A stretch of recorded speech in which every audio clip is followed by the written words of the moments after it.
नमस्कार साथियों। आज हम बात करेंगे हमारे राजस्थान के गौरव वीर क्षत्रिय और क्षत्रियाणियों पर। हमारे राजस्थान की मिट्टी हमेशा से अपने स्वाभिमान के लिए है। आज हम बात करेंगे महाराजा जसवंत सिंह की।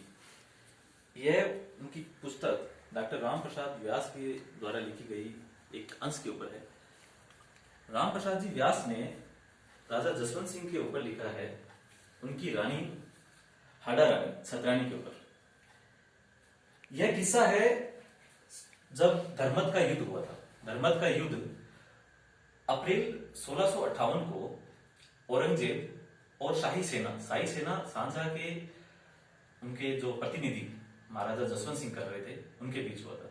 जब सांझा बीमार हो गए थे तो औरंगजेब और उनके भाई मुराद ने राजगद्दी पाने के लिए दिल्ली की ओर कूच किया। सांझा उस समय बीमार थे और उन्होंने संपर्क किया महाराजा जसवंत सिंह से। महाराजा जसवंत सिंह अपनी सेना के साथ मध्य प्रदेश के उज्जैन के पास धर्मद नामक युद्ध का उनका सामना हुआ। इस युद्ध में महाराजा जसवंत सिंह की तरफ से जो एक सेनापति थे जो सांझा की सेना से थे, उनकी गद्दारी के कारण वो औरंगजेब की सेना में मिल गए और यहां महाराजा जसवंत सिंह की सेना हारने लगी। तो उनके कुछ विश्वास पात्रों ने महाराजा जसवंत सिंह को 600 सैनिकों के साथ वापस जोधपुर की ओर रवाना किया और उस युद्ध में बाकी की सेना, राजपूती सेना लड़ते हुए वीरगति को प्राप्त हुई। जब ये सेना वापिस जोधपुर पहुंची और गढ़ पर जब उनका स्वागत करने के लिए उनके पहरेदारों ने जब गेट खोल के उनका स्वागत कर रहे थे, तब उनकी जो रानी थी हाडी रानी, ये हाडी रानी राजा शत्रुशाल, बूंदी के शासक शत्रुशाल, जो वीर शत्रुशाल के नाम से जाने जाते थे, उनकी बेटी थी। उन्होंने जब ये सुना कि उनके राजा आए हैं और युद्ध से हार के आए हैं, तो उन्होंने वो गेट बंद करा दिया, द्वार का गेट, गढ़ का द्वार बंद करा दिया कि नहीं, मुझे ऐसे पति नहीं चाहिए जो दुश्मन से हार के आए हैं। हम उस मिट्टी से हैं जिस मिट्टी में हमारा स्वाभिमान है, उस मिट्टी में वो कैसे हार के आ सकते हैं। और उसके बाद देखिए क्या हुआ। राजा के काफी रिक्वेस्ट करने पर जब उनका गेट खोला भी गया और उन्होंने बोला कि मैं केवल अपनी संसाधन बढ़ाने के लिए आया हूं, मैं हार के नहीं आया हूं और मैं जल्दी वापस लौटूंगा, तब रानी ने उनको चांदी की बर्तनों की जगह लकड़ी के बर्तनों पे भोजन कराया और ये व्यंग्य करते हुए कि आप कहीं चांदी की खनखनाहट से, तलवारों की खनखनाहट समझकर आप डर ना जाए। ऐसी थे हमारी छतरानी, ऐसे था हमारा राजपूती स्वामी भक्त, ऐसा था हमारे राजपूती धर्म। इसके ऊपर एक थोड़े से हम कविता के बोल के रूप में अब हम बताएंगे आपको कि किस तरह से यह हुआ। घोड़ों की खनखनाहट से, घोड़ों की टपटपाहट से किले की बुर्जें डोल उठी, महाराजा की जय स्वर से किले की बुर्जें डोल उठी। पहरेदारों को हर्ष हुआ, पहरेदारों को हर्ष हुआ, महाराजा की अगुवाई का संवाद सुनाना चाहते थे। पल में मालूम हुआ सबको, पल में मालूम हुआ सबको, महाराजा आप पधारे हैं।